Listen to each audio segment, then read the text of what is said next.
Hello, Nubia.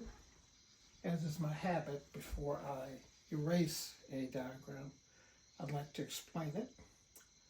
This right here is the metrics of what occurs when you bring data center equipment from outlying counties into the interior of a city. When you take the residents of a city and turn those data center housing unit or shells into affordable housing. But the key thing here is that not only do you solve one problem by reducing the tremendous amount of power that is required, eliminating the amount of water that's required by bringing data centers equipment, not the center itself, well, it becomes the center, but by bringing the equipment and rebuilding the data center within a city, you're building a great pyramid of unlimited power, okay? And when I say unlimited power, it's because you are using the subterranean of the city and its infrastructure to draw in atmospheric air, process it, and turn it into a pressurized air movement system, pistonless pumping, that drives cool air. In this case, we're putting in its path, the data center, so it neutralizes all the heat that comes out of those servers, and as a byproduct of that, runs kinetic generation, which produces AC power, DC power, byproducts water, and electrolysis produces hydrogen and oxygen, all by leveraging the elevation difference above the ground and below the ground and through the subterranean of the city. Simply the piping system, no moving parts, no mechanical means, becomes what we call a terrestrial transistor. Okay? What a transistor is in this case, half-wave rectification. That's what all power supplies, all power stations are. And most engines are, whether it be the engine in your car or whatever, or an appliance is a single wave rectifier. What we're doing is, with any single wave rectifier, if you take the diode and you have one go this way and one go that way, what you do is produce a transistor.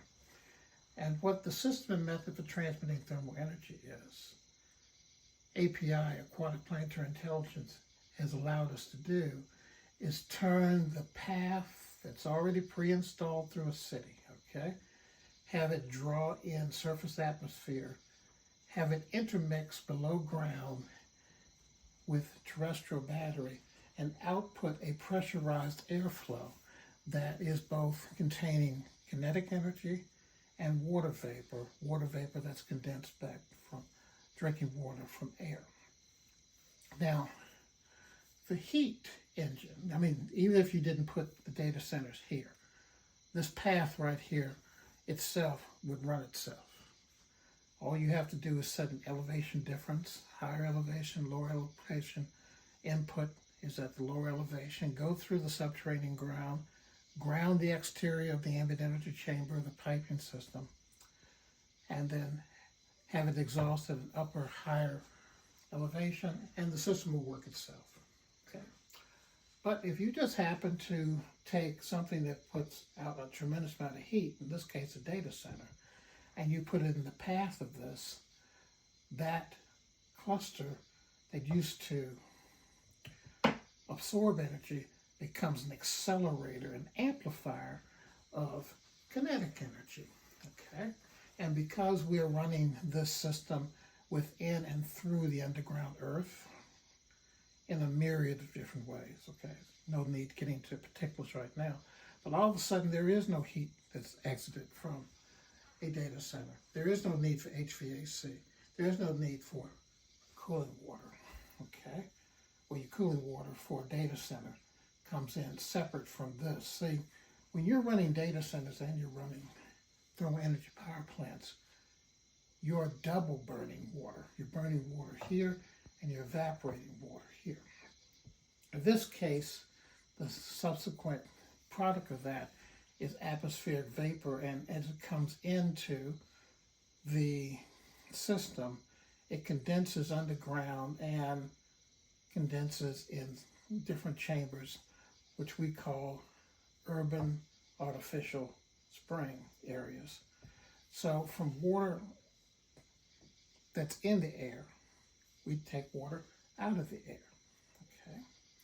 Now, when you do this, when you bring a data center in, which is causing, by the way, 36% more power load than the utility is normally wanting to manage, okay? You put them back to profitability, okay? You put the electric system in profitability just by having not to build a power plant, okay? Because, see, the substance of building a urban pyramid is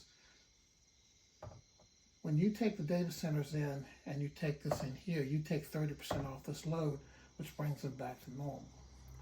As you continue to develop other infrastructure, you take it down to 25%.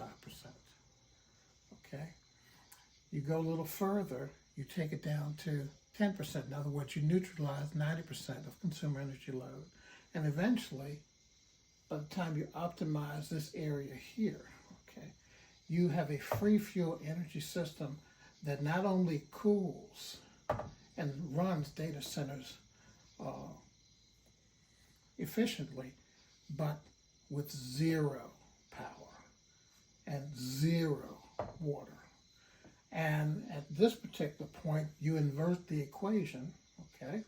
The Fulcrum analysis of planetary thermodynamics allows you to invert the equation so that now, instead of a city being an absorber and user of water, it becomes a generator of electrical energy and water at, yes, 30% above what is being generated here. So instead of this particular item of man-made infrastructure, the city, metropolitan city, absorbing energy, it becomes a generator of energy. Instead of an absorber of water and a toxic poisoner of water, it becomes a fountain, an artificial fountain of pure drinking water. So yes, the system and method for transmitting thermal energy, this configuration we're speaking of here, basically turns your city into a terrestrial transistor that samples the atmosphere, inverts it, okay, and transmits out life support serum that cools the storms, this nightmare weather on Earth.